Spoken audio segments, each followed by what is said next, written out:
Hello everyone and welcome. I'm Nikki-Marianna Hope on Silver Tent Radio. I'm a Silver Grove member of the Silver Tent group for women of 50 plus. I bring together my life wisdom and listening skills from a place of unconditional love.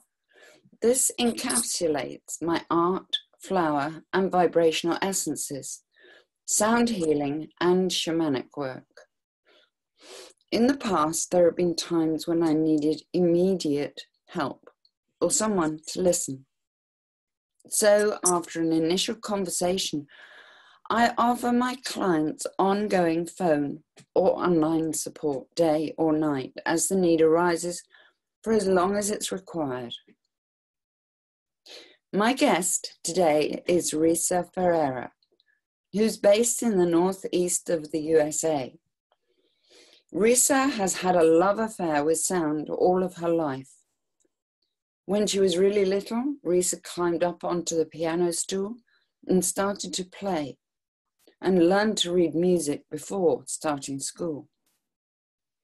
Resa now works with people's resonance signature, using their unique core sound for healing. Today is the fourth in our series of chats about sound in its many different forms. Welcome, Resa. Good morning, Nikki-Marianna. How are you? I am well, thank you, and delighted to be talking to you again. Me too. It kind of makes the week, doesn't it? It does. But maybe that's what we're experiencing in the sound of each other's voices. Very probably. You know how when you hear someone, you walk in a room and you hear a voice and your head turns to try and locate that voice. So the same thing will happen again and again, just as when you hear a voice that just grates every nerve you have.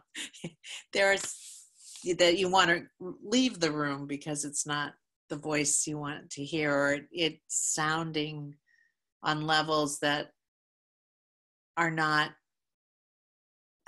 in harmony with where you are.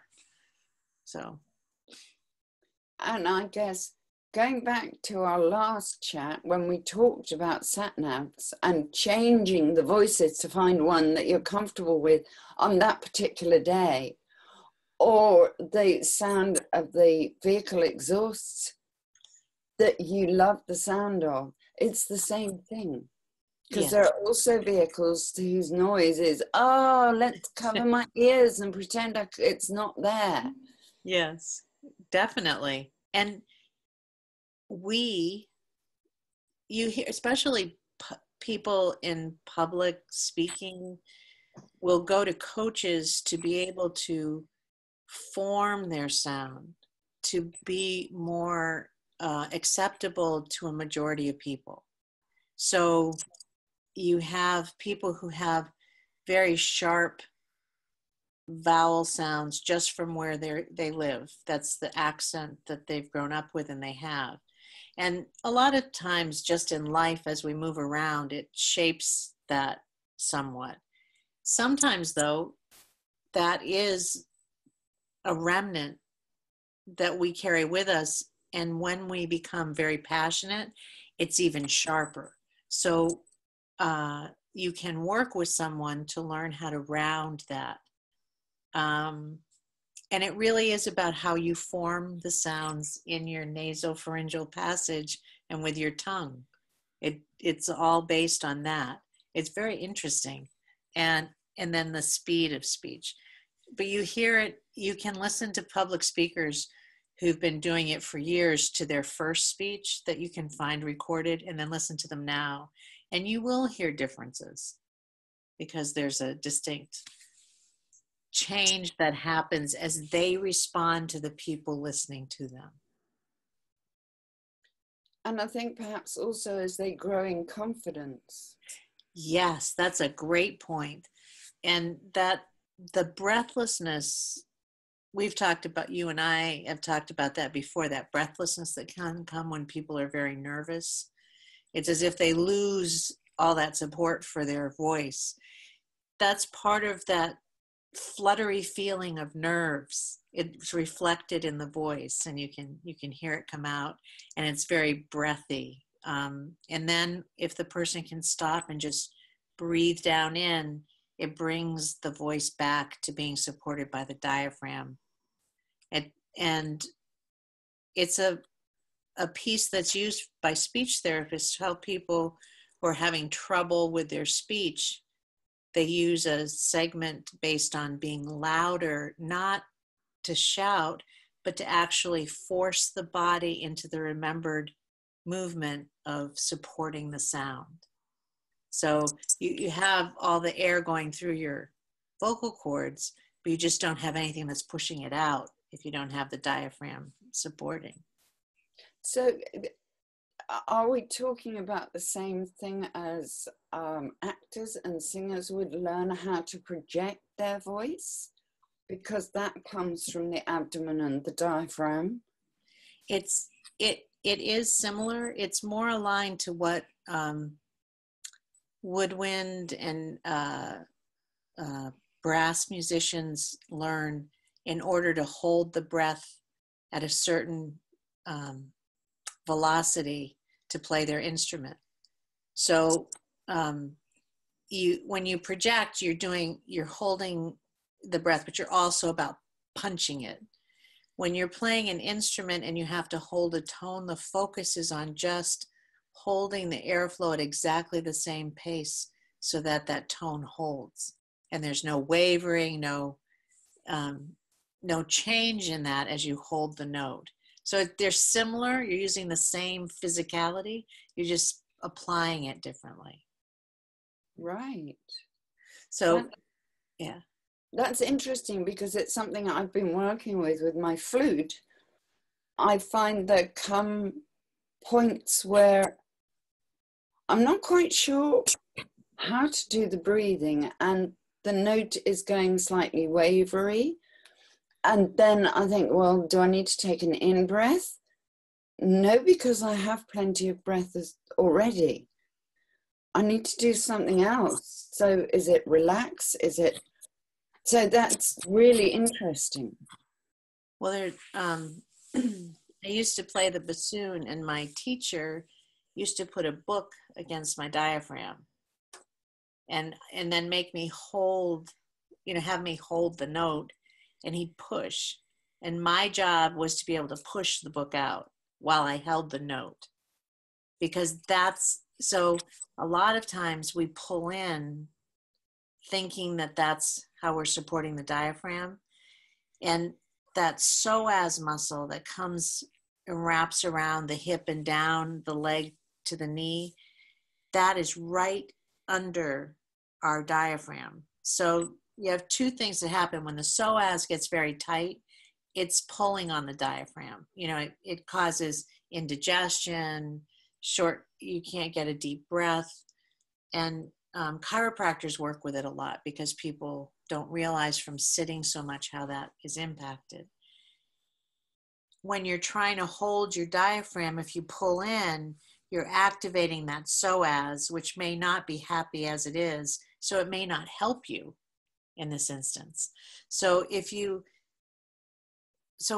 though I'm a nice plump woman, if I push on my diaphragm, I feel it, that makes, okay, listen to this. Here's my voice now. Here's my voice now. Can you hear that slight difference? Yes. Okay. So this one is supported. This one is not. It's much rounder when you support it. Yes. Yes. And that's the distinction. So if you were talking for an hour and you don't have that support, it will begin to wear on your throat because this is where you're powering everything. But if everything's coming from the diaphragm, it's giving you that rounder tone, and it's also allowing the push to come from these strong muscles in your torso and abdomen up through. So it's that physicality that can change that tone. And I think actors and singers, however they've been trained, automatically learn how to use that just to create the voice and the vocal tone of the character or the song. So on everyday life, sometimes people learn it just by playing. They play and they do it and they don't even realize they're doing it. But if you want to actively work on it, that is one of the ways. And it gives you a sense of, I think it gives you a sense of power to realize how strong that is. How much that gives you within the diaphragm. And it actually helps you to relax your shoulders. So if you're talking all from here, your shoulders get a little tense. Yeah. Yeah. So all of that happens. You were pointing to your neck, which the listeners couldn't see. So if you're talking, the energy is coming from your neck, your shoulders go up and it tightens everything. Right. And then you're more constricted with the voice and the vibration of it. So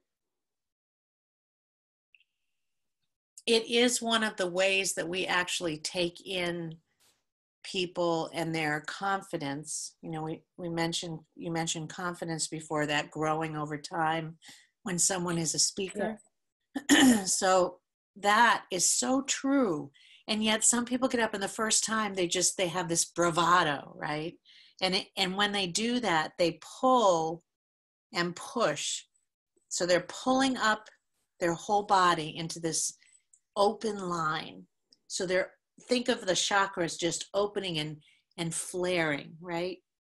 Flaring isn't a good word because that sounds painful, but they have a sunburst on each chakra, okay? And so then you have them push out to hold the tone that comes from all of that light. And when they do that, you hear it and you are drawn. So you know how some people speak and they say they're just, I don't even know what they said. It was the sound, the tone of them. I had to listen. Yes. Okay. That's that kind of person. That's what they do. Then you have the person who has really studied how to present, and they draw people too, but it's a much more, I call it business-like. It's kind of cut and dried. You do this and people respond this way. You do that, people respond this way. But if in the group of people they're talking with, someone responds differently, they don't have a response for that. They don't know what to do in reaction to that because everything is in little squares, it's very cut and dry. And we're like that with sound. Ask people what kind of music they like. Yes, and it's all one genre or another, and occasionally there'll be something completely different. Right. And, my husband will say to me, what do you want to listen to? And I can't tell him because until I hear it, I don't know.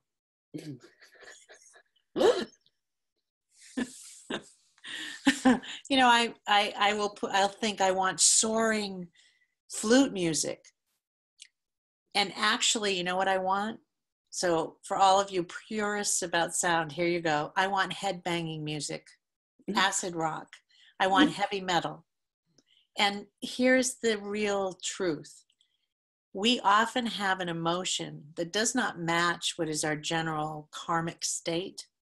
And yet that emotion is part of us. So how do we bring that into balance? How do we own that emotion within where we are? And I'm not talking about throwing it away, destroying it, or anything like that. I'm talking about owning it.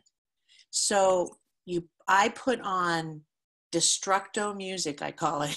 It's like, ah! And if you see the people playing it, their heads are going, they're banging, they're best thing ever. And I move with it and I sound it. And then I start laughing. That's what always happens. That huge constriction of that emotion is released. And now I can pull from it those pieces that got out of whack and became very inflamed and bring them back in. have their sweet song part of me, not this piece that happened from being in conflict. And then I can let go of what doesn't belong to me, but was situational. And that's more in line with that whole sounding your soundscape around you and creating that flow. But when I tell people, yeah, I listen to, Acid, 9-Inch Nails, all kinds of stuff, and they go, what? You're supposed to be a sound healer. I go, yes, and that's sound. And isn't that what people are experiencing when they go to concerts with these people? Yeah, yeah. And you see some people get stuck there, though, right? Yeah. If that's all that you have around you.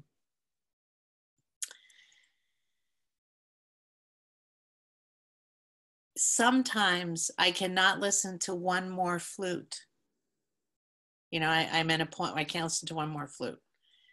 And then I realize how constricted my soundscape has become, because there's not a movement of varied tones. I'm listening to the same type of tone again and again. It doesn't mean I have to go listen to acid rock or anything like that, but it may mean that I need to expand the tones. Maybe I need some bass saxophone or bassoon or timpani drum or taiko drum, something really, that has this earth, like the middle of the earth energy rather than the sky. Yes. So I that awareness of what is needed in my soundscape or my life at that moment also impacts how I present myself. So if I'm not allowing myself to reach for the sounds that I need, and I'm only taking in the sounds that I believe I should need, I can create such an imbalance that I'm gonna rage about it. And that rage will come out in a different way, because that vibration that I keep bringing in is not balancing me. It's an imbalance. So inside of me is formulating this lava flow to erupt to balance it, That is such a lovely description. Thank you. And I can so relate to it. Over recent years, I've started going to 5 Rhythms dance. And of course, each evening or day, the music is different. And you go through the 5 different waves of the rhythms. And I am listening to music that I've never heard before. And some of it I really don't like. But that's okay, because I can translate that in my dance and allow that to help me to balance my body. And it's fabulous. I absolutely love it. That's beautiful.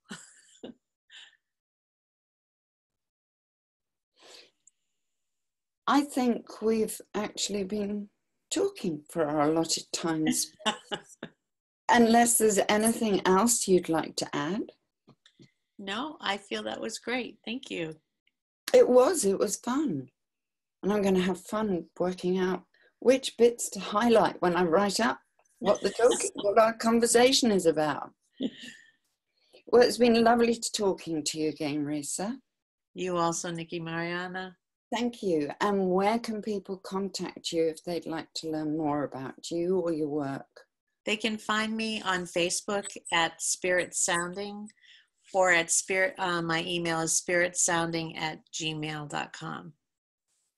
Fabulous. Until next time, Resa. Thank you. Bye-bye. Bye.